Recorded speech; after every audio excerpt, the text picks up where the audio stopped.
Hello बच्चों, आशा है आप सभी स्वस्थ और प्रसन्न होंगे। साथ ही घर पे रह के अपना अध्ययन कार्य भी कर रहे होंगे। जैसा कि आप सभी जानते हैं कि पूरा विश्व इस समय कोरोना वायरस से बुरी तरह से पीड़ित है और अभी तक इसकी कोई प्रॉपर वैक्सीन नहीं बन पाने की वजह से हम सभी पूरा विश्व समुदाय ही बहुत अधिक परेशानी से गुजर रहा है। बहुत सारी चीज़ें बंद पड़ी हुई हैं, बहुत लोगों के रोजगार छिन गए, बहुत दिक्कतें हो रही हैं, लेकिन फिर भी हम लोगों को जो बहुत सारी अपनी बेसिक चीज़ें हैं वो जारी रखना पड़ेगा, क्योंकि सारी चीज़ें तो बिल्कुल हम ठप करके बैठ नहीं सकते। तो इसी के अंतर्गत भारत सरकार और उत्तर प्रदेश शासन के दिशा निर्देश के अनुसार हम सभी आपको क्लास में तो नहीं बुला सकते, लेकिन आपके लिए ऑनलाइन क्लासेस की व्यवस्था महाविद्यालय के द्वारा government degree college Indupur Gauri बाजार देवरिया के द्वारा की जा रही है। सभी प्राध्यापकों का ये प्रयास है कि आपको घर पे बैठ के ही आप अपने मोबाइल फोन या लैपटॉप में हम लोग के ऑनलाइन वीडियोस या स्टडी मटेरियल जो कॉलेज की वेबसाइट पे भी मौजूद है, आप देख के आप उससे लाभ उठा सकते हैं।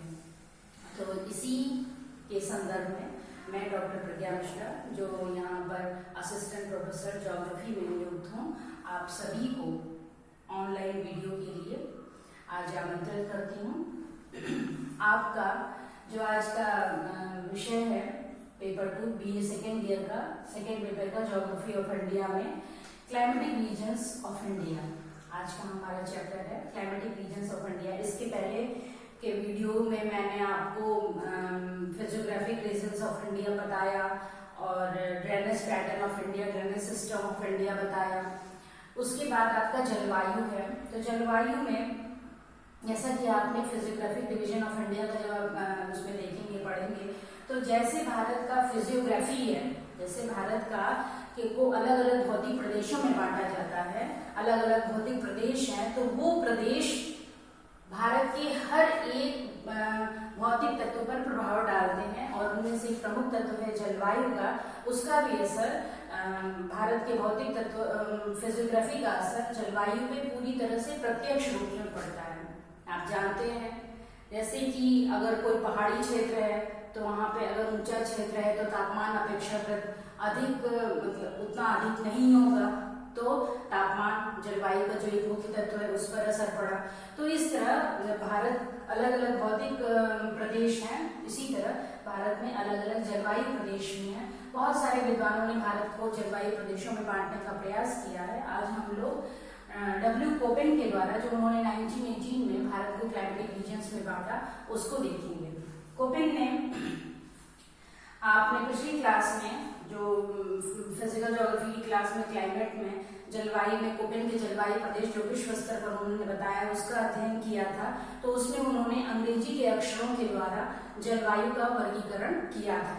तो उसी के बेसिस से उन्होंने भारत को भी अलग अलग जलवायु प्रदेशों में बांटा है। इन्होंने जो मेन संकेत लिए हैं उनमें जो कैपिटल ABC है, A का मतलब आप जानते हैं आर्द्र जलवायु का जो उन्होंने डिवीजन किया है, B शुष्क और C और D अर्ध शुष्क हैं। इसके अतिरिक्त उन्होंने कुछ और लेटर्स जिसमें कैपिटल S और कैपिटल W और small m W H G F C T S के द्वारा जलवायु प्रदेशों के विभाजन का प्रयास किया है। 9 जलवायु प्रदेशों में भारत को कोपेन महोदय ने बांटा है। AW अर्थात उष्णकटिबंधीय सवाना जलवायु। सेकेंड है AMW उष्णकटिबंधीय मानसून तुल्य जलवायु। थर्ड है AS उष्णकटिबंधीय आर्द्र जलवायु। फोर्थ BSHW अर्धशुष्क स्टेपी जलवायु, स्टेपी तुल्य जलवायु। फिफ्थ है BWHW उष्ण मरुस्थलीय जलवायु और सिक्स CWG मध्य तापीय जलवायु। D है सेवेंथ है DFC शीतल आर्द्र जाड़े की जलवायु।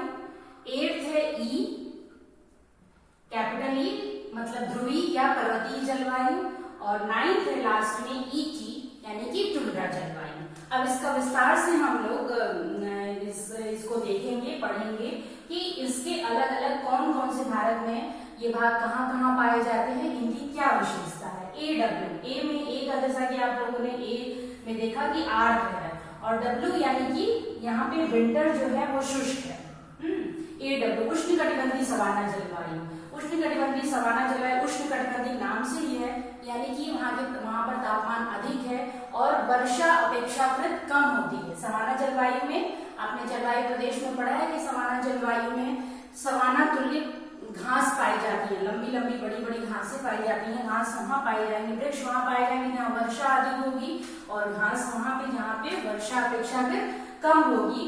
तो ये यहाँ पे तापमान भी अधिक रहता है और वर्षा भी कम, इसलिए इसका असर प्राकृतिक वनस्पति पर पड़ता है, इसलिए यहाँ पे सवाना टाइप की वनस्पति पाई जाती है। यहाँ विंटर का जो टेम्परेचर होता है, जाड़े का जो तापमान होता है, वो 18 डिग्री सेंटीग्रेड से अधिक होता है। और अधिकतर ये देख रहे हैं आप, भारत के मानचित्र में देख पा रहे होंगे, भारत के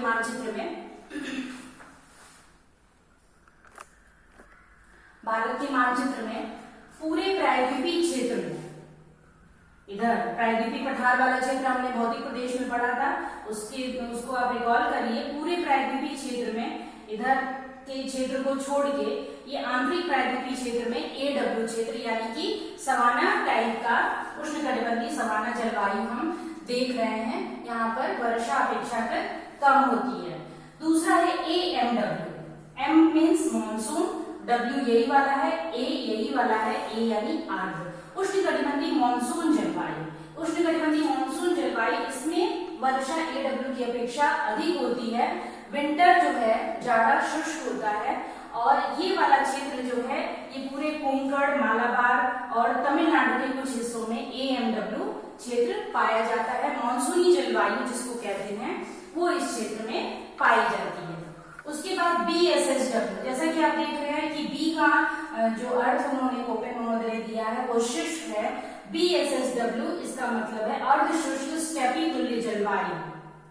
S फॉर स्टेपी तुल्य जलवायु, जो हम इस क्षेत्र में BSSW देख रहे हैं। BSSW ये वाला क्षेत्र मेनली रेन शैडो एरिया है। इस क्षेत्र में बारिश बहुत अधिक होती है पश्चिमी घाट के पश्चिम भाग में, और पश्चिम घाट के पूर्वी भाग में चूंकि ये रेन शैडो एरिया वृष्टि छाया प्रदेश बन जाते हैं, इसलिए यहाँ पे वर्षा इसकी अपेक्षा बहुत कम होती है। तो ये पूरा क्षेत्र BSSW के अंतर्गत आता है, अर्धशुष्क स्टेपी तुल्य जलवायु। उसके बाद है BWHW। BWHW यानी कि ये हॉट है, ये इसकी अपेक्षा शुष्क स्टेपी तुल्य की अपेक्षा ये अधिक गर्म है BWHW। और ये पूरा क्षेत्र हम यहाँ पे देख पा रहे हैं राजस्थान के जैसलमेर वाले क्षेत्र में, जहाँ पे थार का मरुस्थल, हम लोगों ने भारत के भौतिक प्रदेश में पढ़ा था, तो एक पॉइंट मतलब मैदान का ही एक पार्ट थार का मरुस्थल पढ़ा था, उसमें उस वाले क्षेत्र में BWHW यानी कि शुष्क रेगिस्तानी टाइप की जलवायु, इस क्षेत्र में उष्ण मरुस्थलीय जलवायु पाई जाती है जो राजस्थान के पश्चिमी भाग में मिलती है। और ये BSSW इसी का एक भाग इससे सटे राजस्थान के पूर्वोत्तर भाग में और पंजाब के भी कुछ भाग में पाई जा रही है। पंजाब और गुजरात के भाग में BSSW स्टेपी तुल्य जलवायु, जहां BWHW की अपेक्षा थोड़ी अधिक वर्षा होती हो। इसके बाद है CWG। आप देख रहे हैं कि पूरा उत्तर का मैदानी भाग इस वाले जलवायु प्रदेश से आच्छादित है, जो है CWG। ये मध्य तापीय जलवायु है। यहाँ पे विंटर, W यानी कि विंटर शुष्क रहता है, विंटर शुष्क रहता है, और C यानी कि मध्य तापीय है, अर्धशुष्क है, मध्य तापीय जलवायु यहाँ पे पाई जाती है।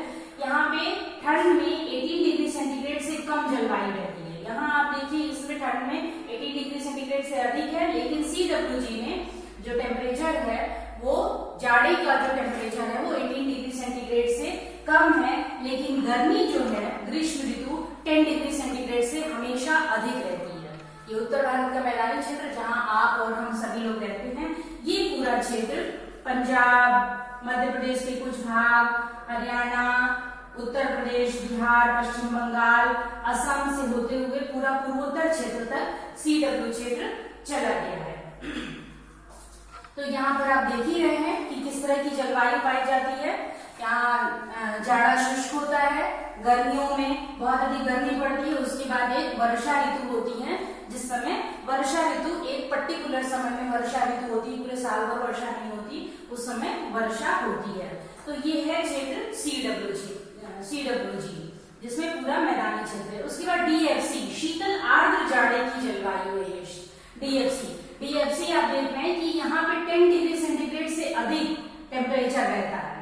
जो टेम्परेचर है वो 10 डिग्री सेंटीग्रेड से अधिक रहता है जाड़े का, और ये पूरा सिक्किम, अरुणाचल प्रदेश का क्षेत्र इसके अंतर्गत, DFC के अंतर्गत आता है। इसमें जाड़े की जो जलवायु होती है वो आर्द्र होती है, शीतल आर्द्र जाड़े की जलवायु होती है। ध्रुवीय पर्वतीय जलवायु, ये आप जम्मू कश्मीर और हिमाचल प्रदेश वाले क्षेत्र में को देख पा रहे हैं। ध्रुवीय पर्वतीय, आप जानते हैं कि जैसे जैसे ऊंचाई बढ़ती जाती है वैसे वैसे तापमान क्या होता है, कम होता जाता है। इसका भी आप लोगों ने कारण पढ़ा था, जब पृथ्वी का हीट बजट पढ़ा था उस समय इसका कारण पढ़ा था आपने कि जो सौर विकिरण है उससे हमको डायरेक्ट गर्मी नहीं मिलती, और जो वापस पृथ्वी से किरणें जाती हैं, दीर्घ तरंग विकिरण, उससे फिर पृथ्वी को क्या होती है, वो मिलती है। तो जैसे जैसे ऊंचाई होती जाती है वैसे वैसे तापमान कम होता जाता है। तो ये इस वाले क्षेत्र में, चूंकि ये पर्वतीय क्षेत्र है, तो ये वाला क्षेत्र ई जलवायु क्षेत्र है कोपेन के अनुसार। उसके बाद ET, टुंड्रास्तरीय जलवायु, यहाँ पे जो सबसे गर्म माह होता है उसका टेम्परेचर 0 से 10 डिग्री सेंटीग्रेड तक रहता है, यानी कि 10 डिग्री सेंटीग्रेड से कम हो जाता है। ये उत्तराखंड वाला पूरा क्षेत्र है, जहाँ पे ऊंचे जो शिखर है वो हमेशा बर्फ से आच्छादित रहते हैं। तो ये पूरा क्षेत्र है कोपेन का जलवायु प्रदेश, आपने इसमें पढ़ा। और भी अनेक विद्वानों ने भारत की जलवायु को अपने अपने अनुसार अलग अलग भागों में बांटने का प्रयास किया है, लेकिन सबका ओवरऑल यही नजरिया रहा है कि जैसा भौतिक प्रदेश है भारत का, जैसे उत्तर में हिमालय पर्वतीय क्षेत्र, तो वहां की जलवायु उस तरह की होगी, बीच में मध्य गंगा का मैदान, उसके बाद दक्षिण का प्रायद्वीपीय पठार, फिर इधर शुष्क क्षेत्र है, यहाँ वर्षा कम होती है, यहाँ तापमान कम रहता है, यहाँ पे वर्षा अधिक होती है किनारे के भागों में, इन क्षेत्रों में, तो उस तरह की जलवायु होगी, आर्द्र जलवायु होगी, इधर शुष्क जलवायु होगी, इधर कम तापमान, निम्न तापमान वाली जलवायु होगी। उसके बाद AS, एक ये छूटा रह गया, AS हम लोगों ने नहीं देखा, ये है समर में, यहाँ पे समर शुष्क रहता है, विंटर में बारिश होती है। AS टाइप पे ये तमिलनाडु तट पे देखते हैं। तमिलनाडु तट पे क्या होता है कि जब इधर से लौटते हुए मानसून आते हैं तो यहाँ से नमी लेके बंगाल की खाड़ी से, और वो तमिलनाडु के तट पर वर्षा करते हैं। तो ये वाली जो जलवायु है उष्णकटिबंधीय, ये S यानी कि समर शुष्क और विंटर आर्द्र। जाड़े में जो ऋतु होती है वो आर्द्र ऋतु होती है, जाड़े में यहाँ पे वर्षा होती है। तो ये एक पूरा ओवरऑल भारत का जलवायु प्रदेश है, जो पूरी तरह से इसके भौतिक प्रदेशों से आच्छादित है। आशा है आपको ये चैप्टर समझ में आ गया होगा। अगर आपको इस पूरे चैप्टर में कहीं कोई समस्या होती है तो आप अपने व्हाट्सएप ग्रुप में, जो आपके विषय का व्हाट्सएप ग्रुप बना हुआ है, उसमें आप कमेंट लिख सकते हैं और इससे संबंधित जो भी जानकारी आप प्राप्त करना चाहें उसको प्राप्त कर सकते हैं। फिर अगले चैप्टर में हम फिर एक दूसरे वीडियो के साथ फिर प्रस्तुत होंगे। तब तक आप कुशलतापूर्वक रहें और अपना अध्ययन जारी। Thank you.